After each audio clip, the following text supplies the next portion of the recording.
Share market में निवेश करने वाली महिलाओं के लिए हम लेकर आए हैं खास शो सास बहू और सेंसेक्स, जिसमें हमारा बेसिक आइडिया ये था कि महिला जो निवेशक हैं, हमारी जो महिला दर्शक हैं, वो देश के जाने माने एक्सपर्ट्स के साथ लाइव बैठकर पोर्टफोलियो बना सकें, अपनी शेयर बाजार से जुड़ी क्वेरीज रिजॉल्व कर सकें। तो चलिए इसी कड़ी में इस हफ्ते का आखिरी चैप्टर, आखिरी अध्याय जो है सास बहू और सेंसेक्स, उसकी शुरुआत करते हैं और देश के दो जाने माने एक्सपर्ट स्क्रीन्स पर आएंगे। फंडामेंटल नजरिया आप लोग की क्वेरीज पे देने के लिए होंगे अरिहंत कैपिटल के आशीष महेश्वरी साहब, और टेक्निकल पर्सपेक्टिव शेड करेंगे ट्रेड बुल्स के सचिदानंद उत्तेकर।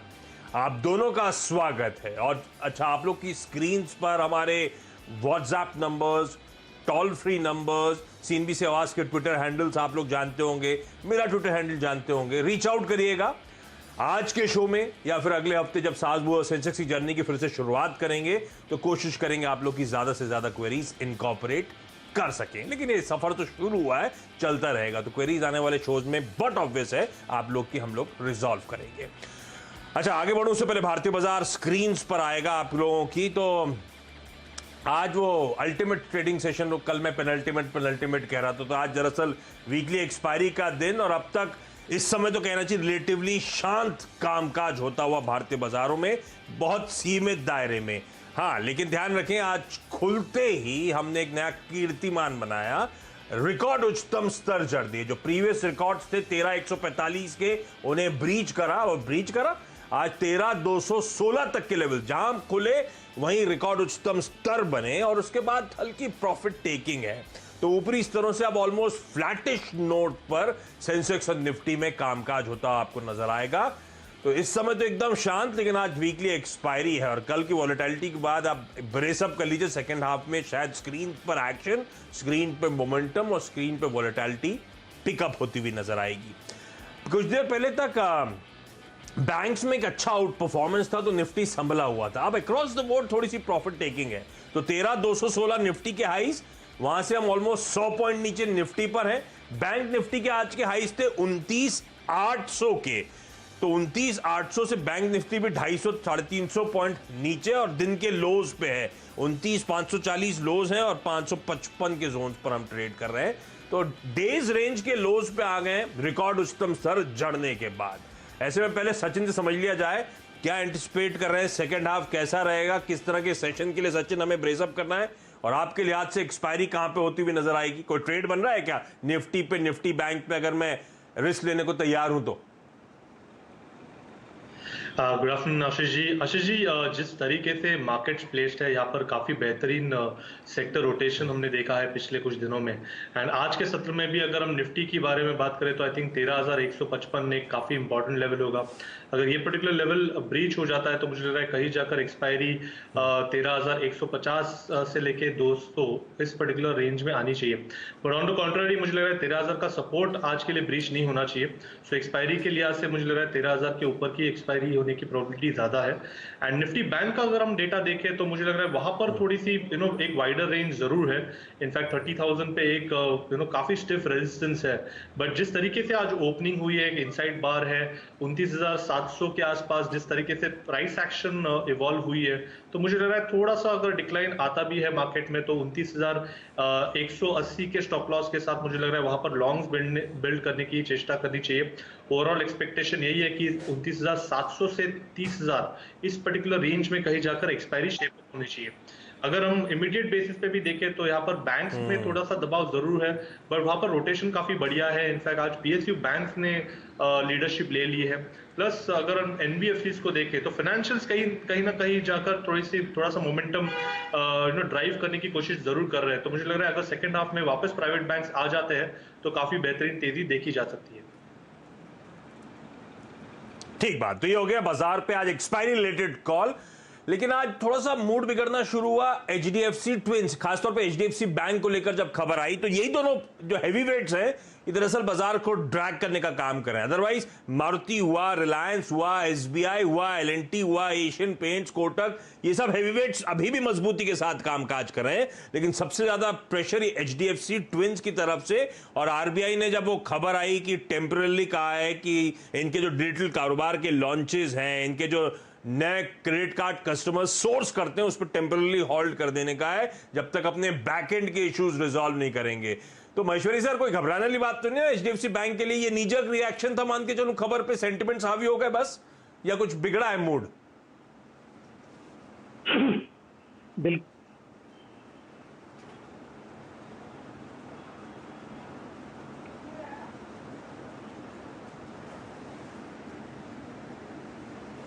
आशीष सर, आवाज आ रही है? आशीष, मेरा मानना है एक थोड़ा नीजर्क रिएक्शन ही है, क्योंकि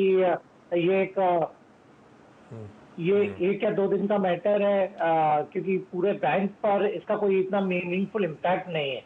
तो मेरा मानना है कि बिल्कुल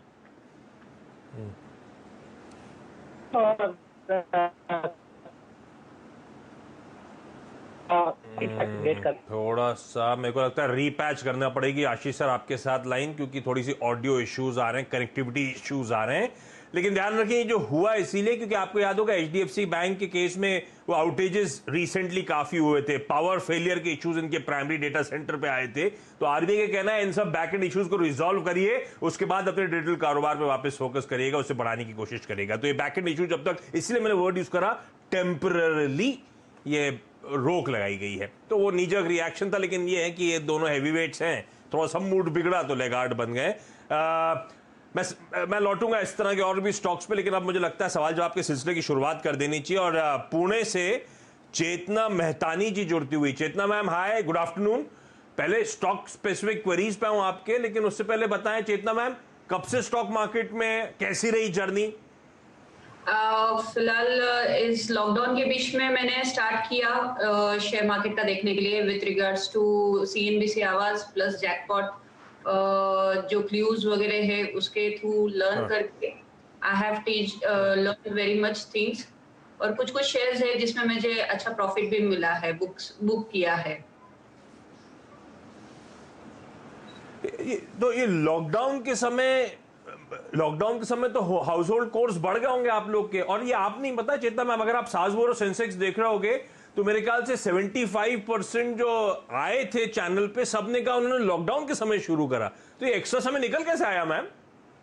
एक्चुअली लॉकडाउन के समय जैसे वर्क फ्रॉम होम चालू हो गया, वर्क फ्रॉम ऑफिस नहीं, ऑफिस में ज्यादा ध्यान नहीं दे सकते थे, तो फ्रॉम होम में टीवी भी रहता है सामने, प्लस ऑफिस का काम भी रहता है, प्लस घर का भी काम हो जाता है, उसमें मैनेजेबल है।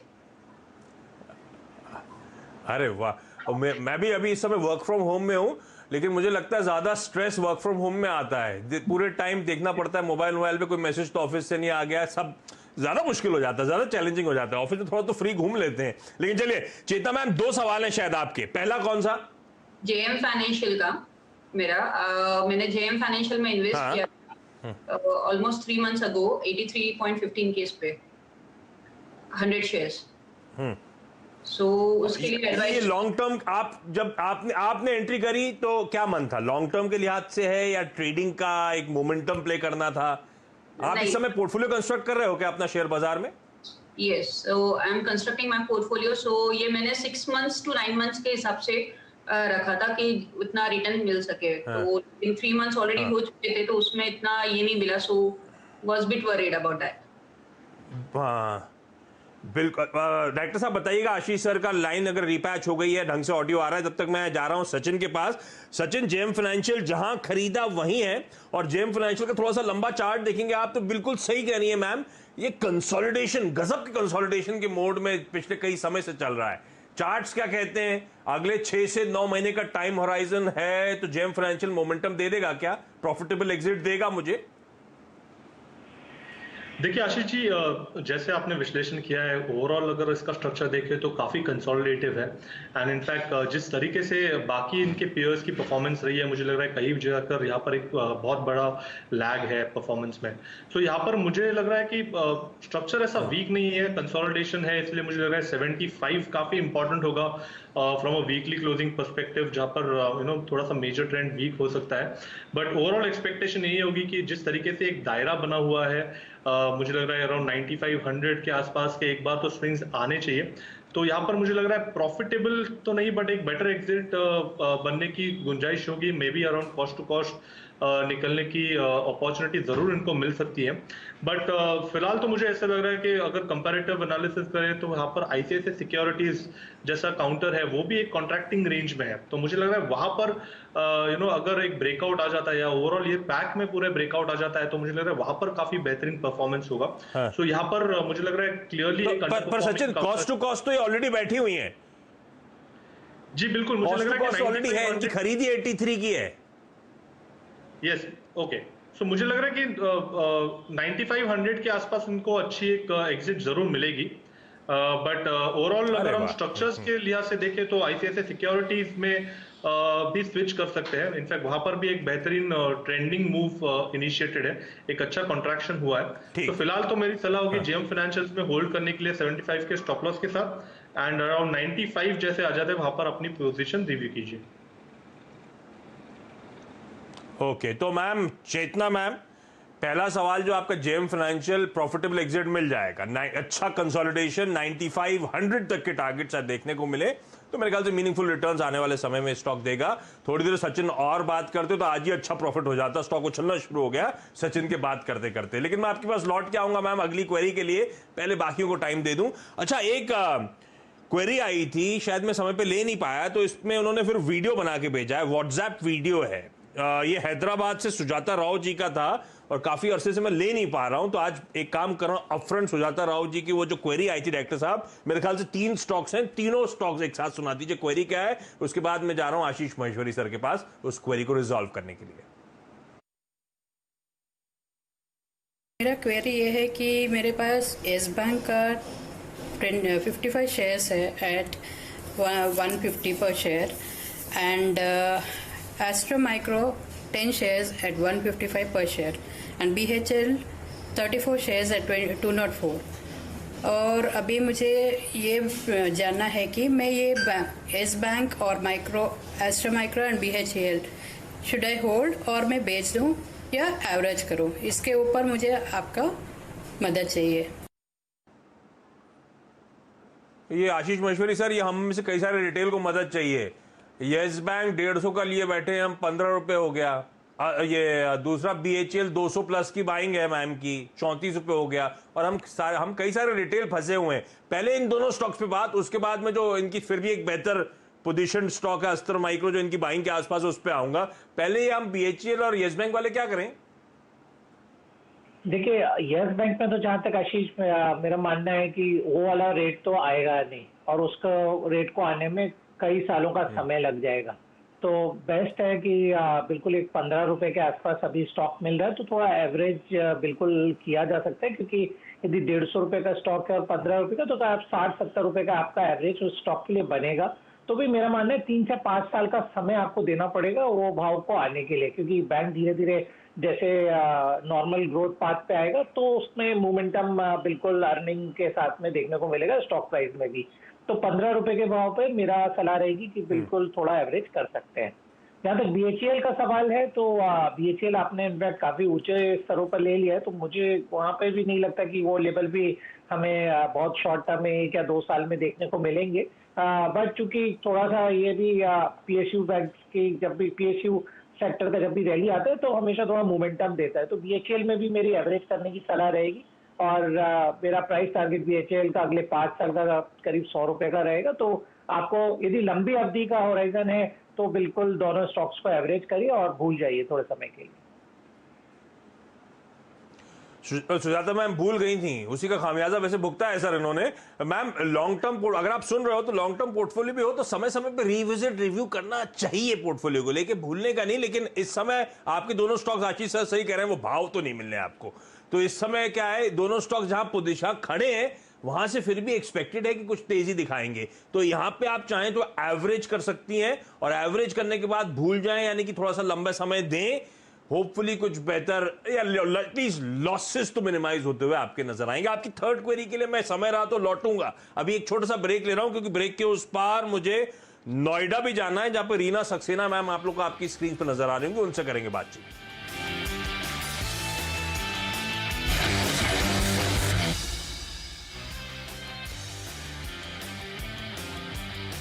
Mongia Steel presents Majboot Stocks of the Day.